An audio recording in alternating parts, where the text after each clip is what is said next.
Hello everyone, welcome to my channel. I am Sunaina Sharma. तो आज की वीडियो में हम फिजिक्स का क्लास 11 का चैप्टर 1 को वन शॉट में कंप्लीट कर देंगे। इससे पहले हमने वर्क, एनर्जी एंड पावर को वन शॉट में कंप्लीट कर दिया था।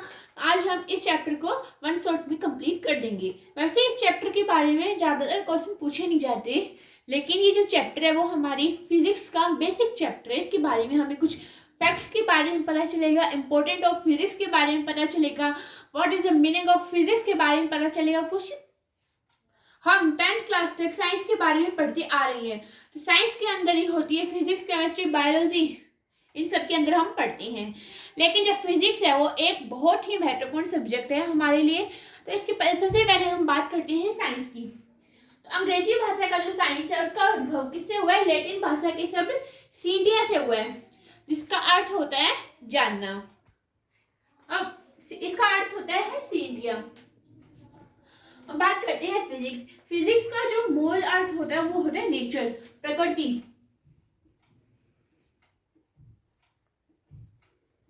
हम अपने चारों ओर कोई भी चीज देखते हैं, उसके अंदर सारी चीजों में जो फिजिक्स है वो इंक्लूडेड है। फिजिक्स को हम हिंदी में बोलते हैं भौतिकी। तो ये जो वीडियो है आज की वो हिंदी मीडियम और इंग्लिश मीडियम दोनों स्टूडेंट्स के लिए ही है।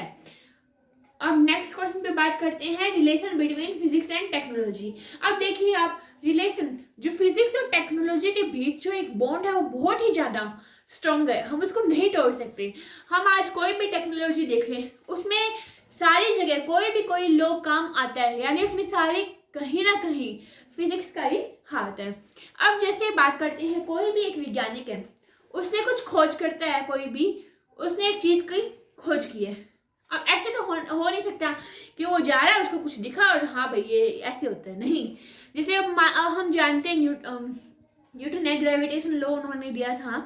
तो सबसे पहले उनकी कहानी क्या पढ़ते हैं हम? वो एप्पल की ट्री के नीचे बैठे थे, एप्पल गिरा और ग्रेविटेशन लॉ आ गया। ऐसे नहीं होता, उनको काफी सारी मेहनत करनी पड़ती है एकदम सिस्टमैटिकली एक चीज को बहुत ही ज्यादा। अब ऐसे नहीं कि एप्पल एक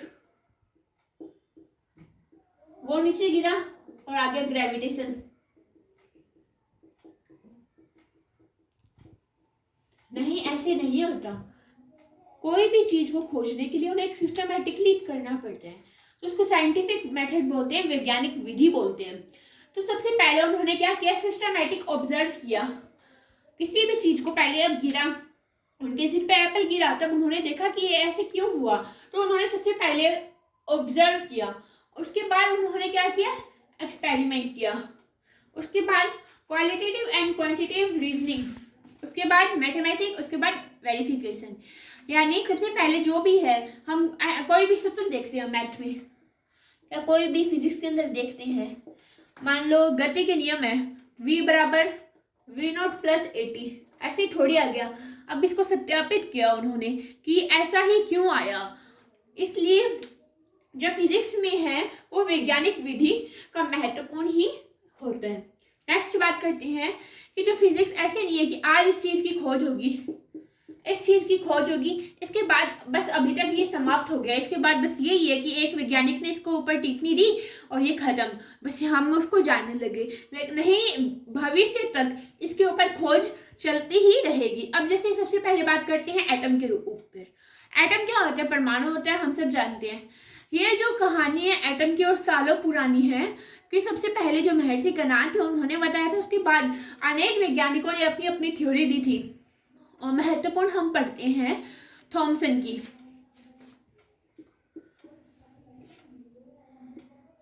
थॉमसन की थ्योरी हम पढ़ते हैं परमाणु के अंदर। एटॉमिक इसके अंदर ये महत्वपूर्ण है क्योंकि इसके बारे में हमें कुछ, ये वैसे हम कह नहीं सकते कि पूरी ही गलत है।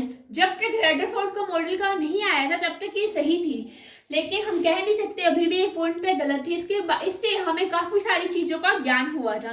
जो थॉमसन है उन्होंने बताया था परमाणु को विभिन्न एग्जाम्पल की तरह बताया था कि जो परमाणु होता है वो तरबूज की भांति होता है, प्लम पुडिंग की तरह होता है।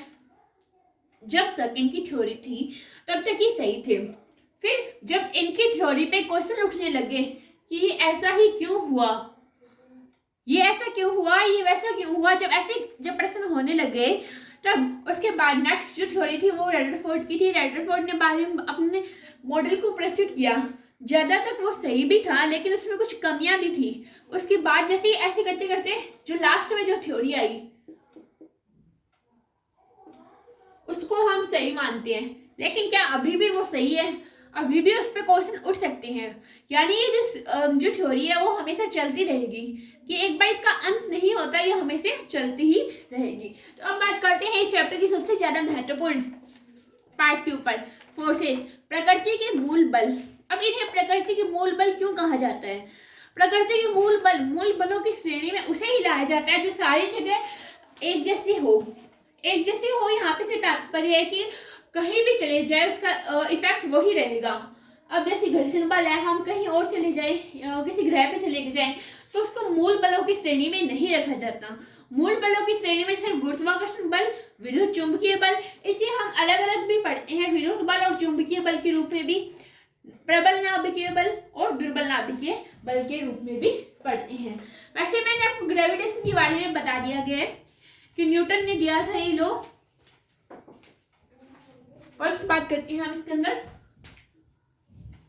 ग्रेविटेशन।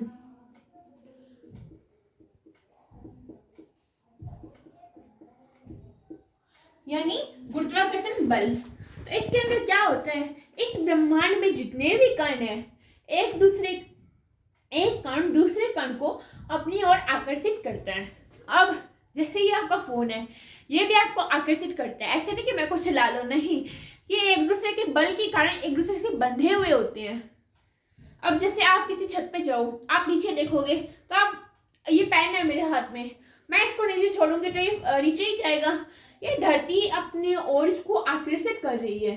अब सबसे पहले बात करते हैं द्रव्यमान किसे कहते हैं। एक वस्तु के अंदर द्रव्य की उपस्थिति को ही हम द्रव्यमान कहते हैं। वैसे ग्रेविटेशन के बारे में मैंने आपको एक अलग वीडियो में बता दिया गया है। नेक्स्ट है विद्युत बल।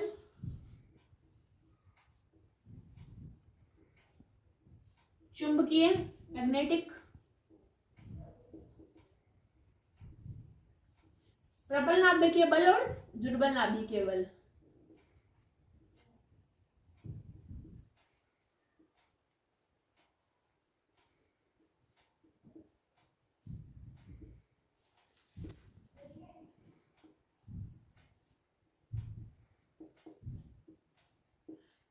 इस चैप्टर के अंदर ज्यादातर इसी टॉपिक के अंदर से क्वेश्चन पूछे जाते हैं। ये तो अपना बेसिक था, लेकिन जो क्वेश्चन की बात करें यहीं से पूछी जाती है कि आपको ऑप्शन दे दिया कि इनमें से कौन सा जो बल है वो मूल बल नहीं है, ऐसे क्वेश्चन आ जाएगा।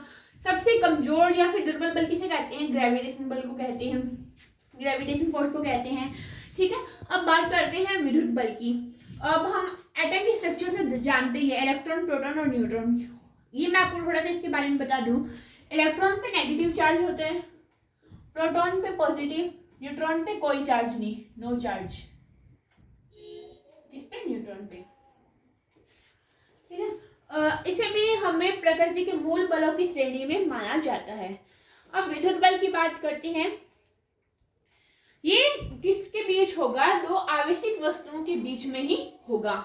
ये भी गुरुत्वाकर्षण बल से स्ट्रॉन्ग होता है। अगर कोई वस्तु आवेशित है तो वो उसका द्रव्यमान होगा। यदि वस्तु का द्रव्यमान है लेकिन कंफर्म नहीं है, कोई वो आवेशित है। जैसे ये हमारे पास एक पेन है, सपोज करो कि अब इस पेन, इसके अंदर द्रव्यमान है, हम जानते हैं। अब हम ये जरूरी थोड़ी है इसके अंदर की चार्ज हो, इसके अंदर ये आवेशित हो। तो इससे निष्कर्ष निकलता है कि प्रत्येक वस्तु है वो परमाणु से बनी होती है। कि इसे क्यों, इसको मूल बलों की श्रेणी में क्यों निकाला जाता है? इसे इसलिए रखा जाता है क्योंकि प्रत्येक जो वस्तु है वो परमाणु से बनी होती है। कोई भी वस्तु है वो ऑटोमेटिक आवेश नहीं होती है, उसके अंदर उसे आवेशित करना पड़ता है। ठीक है, ये हो गई विद्युत बल की बात। अब नेक्स्ट बात करते हैं चुंबकीय बल। चुंबक तो हम सभी जानते हैं। अब इसकी खोज के ऊपर बात करें कि इसकी हिस्ट्री क्या थी। यूरोप का एक शहर था मैग्नीशियम, वहां पे लोग जो थे वो जूते के अंदर एक छोटी सी कील होती थी उनके जूतों में, तो उनके जूतों की कील के साथ कुछ चिपकने लग गया। तो बाद में उनकी खोज हुई तो बड़े बड़े पत्थर मिले चुंबक के, तो जिससे जो लोहा होता है वो उससे अट्रैक्ट होता है। तो बाद में उस पत्थर का नाम क्या रखा गया? मैग्नेट। अब चुंबकीय बल की बात करते हैं। चुंबक द्वारा लोहे को अपनी ओर आकर्षित करना ही चुंबकीय बल कहलाता है। इसे मूल बल क्यों कहा जाता है?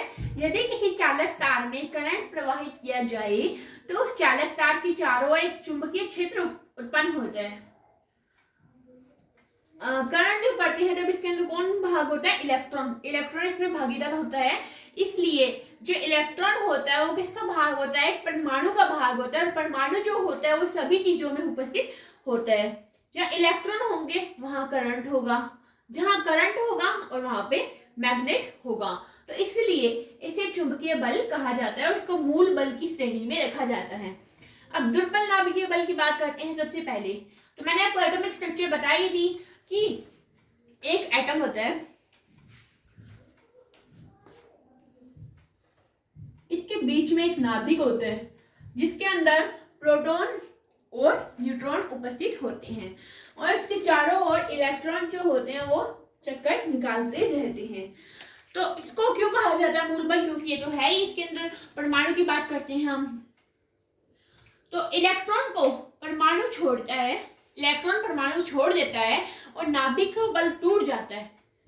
जब एक परमाणु को हम ऊर्जा दी जाती है तो वो एक इलेक्ट्रॉन को त्याग कर देता है, जैसे सोडियम है, वो इलेक्ट्रॉन का त्याग करके क्या बना लेता है? धनायन का निर्माण कर लेता है।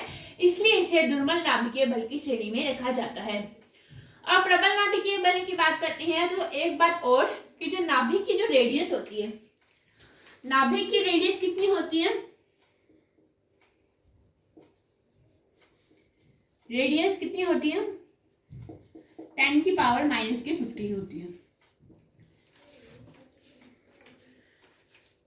कुछ जो नाभिक ऐसे होते हैं जिनमें प्रोटॉन की संख्या अधिक होती है। नाभिक से प्रोटॉन और न्यूट्रॉन निकाल नहीं सकते। अगर निकाले सिर्फ परमाणु बम की तरह फट जाएगा वो। अगर हम किसी नाभिक से प्रोटॉन और न्यूट्रॉन को निकाले तो बम की तरह फट जाएगा।